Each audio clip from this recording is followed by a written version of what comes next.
നാർസിസ്റ്റുകളെ പറ്റി വലിയ ഡിസ്കഷൻ നമ്മൾ സോഷ്യൽ മീഡിയയിലൊക്കെ നടക്കുന്നുണ്ട്. ഞാൻ ഒത്തിരി വീഡിയോസ് കാണാൻ അതിനെപ്പറ്റി പഠിക്കാനൊക്കെ ശ്രമിച്ചിട്ടുണ്ട്. ഇതിൻ്റെയൊക്കെ അടിസ്ഥാനത്തിൽ മനസ്സിലായ ഒന്ന് രണ്ട് കാര്യങ്ങൾ വളരെ ഷോർട്ടാക്കി പറയാൻ വേണ്ടിയാണ് ഈ വീഡിയോ ചെയ്യുന്നത്. ഞാനൊരു സ്പെഷ്യലിസ്റ്റോ സൈക്കോളജിസ്റ്റോ ഒന്നുമല്ല.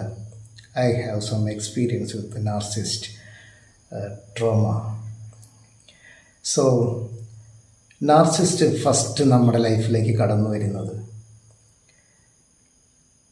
Supporting character, supporting and congratulating person ആയിട്ടായിരിക്കും. വളരെ ചാമിങ് ആയിട്ടുള്ള, വളരെ സന്തോഷം തരുന്ന ആളായിട്ട്, സപ്പോർട്ട് തരുന്ന ആളായിട്ട്, അഭിനന്ദനം തരുന്ന ആളായിട്ടൊക്കെ നമ്മുടെ മുമ്പിൽ അവർ പ്രത്യക്ഷപ്പെടും. നമ്മൾ പ്രതീക്ഷിക്കാത്ത ഫേവേഴ്സുകൾ ചെയ്യുന്ന ആളായിട്ടാണ് കാണപ്പെടുക. Supporting means financially, socially, by favours, by gift. അത് ഒരു വലിയ നന്മയായിട്ട് കാണുന്നുണ്ടോ? You are going to be a victim of a narcissist.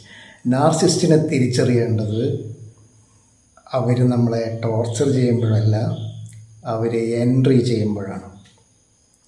Unwanted ഫേവറുകളും അൺവാണ്ടഡ് അഡ്മിറേഷനുകളും തരുന്നതിൻ്റെ പുറകെ they will place some conditions, they will draw a map where for you to walk. നിങ്ങൾ നടക്കേണ്ട വഴി, നിങ്ങൾ സംസാരിക്കേണ്ട വ്യക്തികൾ, ഇതെല്ലാം ഗ്രാജുവലി അവർ തീരുമാനിക്കും. അതാണ് ഈ അൺവാണ്ടഡ്, ചോദിക്കാതെ സഹായിക്കുന്ന ഏട്ടായും ഏച്ചിയും ഒക്കെ ആയിട്ട് കടന്നു വരുന്ന നാർസിസ്റ്റുകളെ പറ്റി നമ്മൾ മനസ്സിലാക്കണം.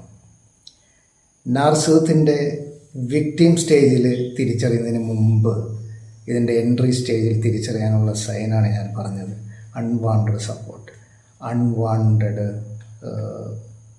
അൺവാണ്ടഡ് ഹെൽപ്പുകൾ. ഈ ഹെൽപ്പുകൾ ഗ്രാജുവലി അവർ നമുക്ക് ആ ഹെൽപ്പുകളിൽ നമ്മൾ അഡിക്റ്റ് ആവുകയും ആ അഡിക്ഷനിൽ നിന്നുകൊണ്ട് അവർ നമ്മളെ കൺട്രോൾ ചെയ്യുകയും ചെയ്യും. ഇതാണ് നാർസിസത്തിൻ്റെ ഒരു പൊതുവായി കാണുന്ന രീതി. ഇതിൽ നിന്ന് നമ്മൾ രക്ഷപ്പെടുന്നതിന് വേണ്ടി ആദ്യമേ ശ്രദ്ധിക്കണം, നിങ്ങളുടെ ടെറിട്ടറിയിലേക്ക്, നിങ്ങളുടെ പ്രൈവറ്റ് സ്പേസിലേക്ക് അഭിനന്ദനം കൊണ്ടോ ഗിഫ്റ്റ് കൊണ്ടോ ഏതെങ്കിലും രീതിയിൽ കടന്നു വരുന്നതിനെ അപ്പോഴേ പ്രിവെൻറ്റ് ചെയ്താൽ നിങ്ങൾക്ക് ഈ എൻഡ് റിസൾട്ടിലേക്ക് നിങ്ങൾ പോകേണ്ടി വരില്ല. അൺവാണ്ടഡായ ഗിഫ്റ്റ് വന്ന വഴി തന്നെയാണ് അൺവാണ്ടഡായ കൺട്രോൾ വരുന്ന വഴി. അൺവാണ്ടഡായ കാര്യങ്ങൾ, നമ്മൾ ചോദിക്കാതെ കിട്ടുന്ന ഹെൽപ്പ്, നമ്മൾ ചോദിക്കാതെ കിട്ടുന്ന കുറേ കാര്യങ്ങൾ, എല്ലാവരെയും അല്ല പറയുന്നത്, അതിനൊരു കൃത്യമായ ബൗണ്ടറി വെച്ച് അവരെ തിരിച്ച് നമ്മൾ എന്തെങ്കിലും ഒരു ഹെൽപ്പ്, എന്തെങ്കിലും കാര്യങ്ങൾ അവരനുസരിക്കണമല്ലോ എന്നൊരു ബോണ്ടിങ് ഉണ്ടാക്കിയെടുക്കാൻ ശ്രമിക്കുന്നത് തിരിച്ചറിഞ്ഞാൽ 100% a narcissist will be out of your territory. ഞാൻ ഈ കാര്യം പറഞ്ഞത് സ്ട്രേഞ്ചേഴ്സ് ബിക്കമിങ് നാർസിസ്റ്റ് ആണ് ഞാൻ പറഞ്ഞത്, ഫാമിലി അല്ല. പ്രത്യേകം ശ്രദ്ധിക്കുക. I am not a psychologist and expert in this matter. ഒത്തിരി ചർച്ചകൾ നടക്കുമ്പോൾ എങ്ങനെ ഇവരെ തിരിച്ചറിയാം, എങ്ങനെ ഇവരെ ഒഴിവാക്കാം എന്നുള്ളതാണ് ഫസ്റ്റ് നമ്മൾ ചിന്തിക്കേണ്ടത്. അതുകൊണ്ടാണ് ആ പോയിൻ്റ് മാത്രം വെച്ചിട്ട് എൻ്റെ അറിവിലുള്ള കുറച്ച് കാര്യങ്ങൾ ഞാൻ പ്രസൻറ്റ് ചെയ്തത്. Thanks for watching.